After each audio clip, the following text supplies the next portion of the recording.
The people ask me, are we going to have a recession? And my answer is we might be in a recession right now and not even know it. We could be facing a global recession, including China, but just focusing on the U.S. Because that's the Fed's sort of territory. So Powell saying, the economy is great is nonsense. What he said, by the end of the year, we could be looking at 4.2% unemployment, 3.5 to 4% interest rates, and, kind of 2.7% inflation. You're like, wait a second, inflation is 8.6 today. How do you get to, 2.7, number one? And then what about rising unemployment and higher interest rates? How do you reconcile those things? He said all three of those things.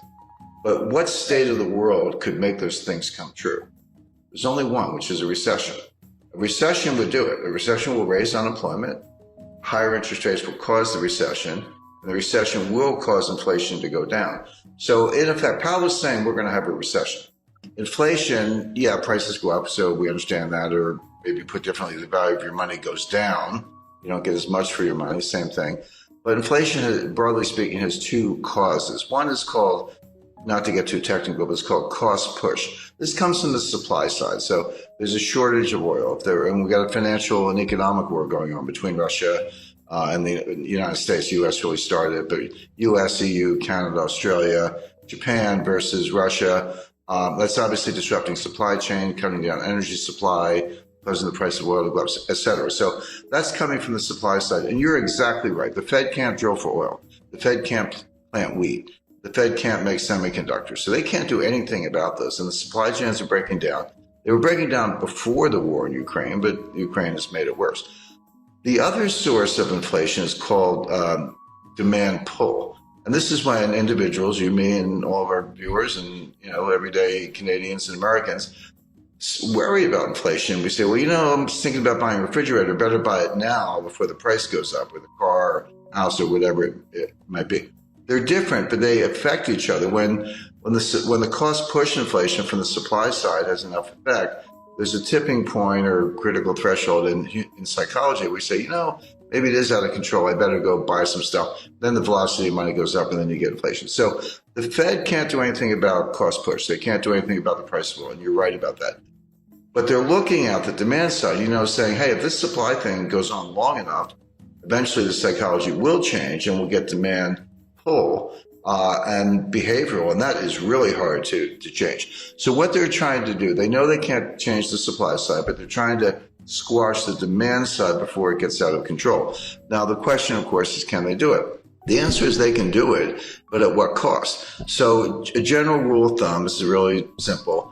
You have to forget about nominal interest rates. Nominal interest rates are the rates you see on your screen, you hear about in the headlines and all that. Real interest rates are nominal interest rates minus inflation. Take the inflation out and see what's left. Well, right now, real interest rates are about 2%, actually 1.75% under the Fed policy rate. Inflation's 8.6%. So, just round numbers, 1.5 minus 8.5, that makes the inflation rate -7. That's nowhere near. It's got to be +2. Real rates have to be +2 to squash inflation. Right now, they're -7. So that implies that the Fed has to raise interest rates to 10.5% to get to +2 real interest rates. That's never going to happen. They're never going to get there. They will destroy the economy long before they get there. So the Fed has no hope of squashing inflation from the demand side, as you described, by raising rates, unless inflation comes down for other reasons. So what they're going to do, they're going to keep raising rates, 2, 2.5, 3, 3.5, 4, hope that inflation comes down from 8 to maybe 3, although I think that's a stretch. You could get into positive real rate territory, but they're really far away from it. So I think, by the way, I described what they're trying to do. I should make it clear they're going to fail. The only way inflation comes down, the way we're talking about, is if they trash the economy, a severe recession. If that happens, you say, well, do people still need to put gas in their cars? Well, you're right, but not if they're unemployed, because they're not going to work. There's a lot here that's just for show. It sounds good on TV, but there's a lot less here than meets the eye. But the point is, this is not over anytime soon. Even if it were, when you break supply chains, you can't just put them back together. It's like breaking a vase. in 1,000 pieces, and you got to go buy a new vase. It's going to take years to undo this damage. So I spoke to the individual who was probably the single individual most responsible for building the modern supply chain. It was 30 years from 1989 to 2019. It was head of one of the largest companies in the world, and this is what they did, among other things. And he said, Jim, you have to understand, it took us 30 years to build it. It took us 3 years to blow it up. It's not going to come back in a year. This is going to take 5, 10, 15 years to build a new one. So it's what I call supply chain 2.0. Well, buying a refrigerator is a good idea. Buying a freezer might be a better idea. We're looking for food shortages by the fall. Now, when I say food shortages, in Africa and Middle East, this will mean mass starvation. You may see the greatest humanitarian crisis in history because they literally can't get the food. Everyone's like, well, gee, you can't get Ukrainian wheat.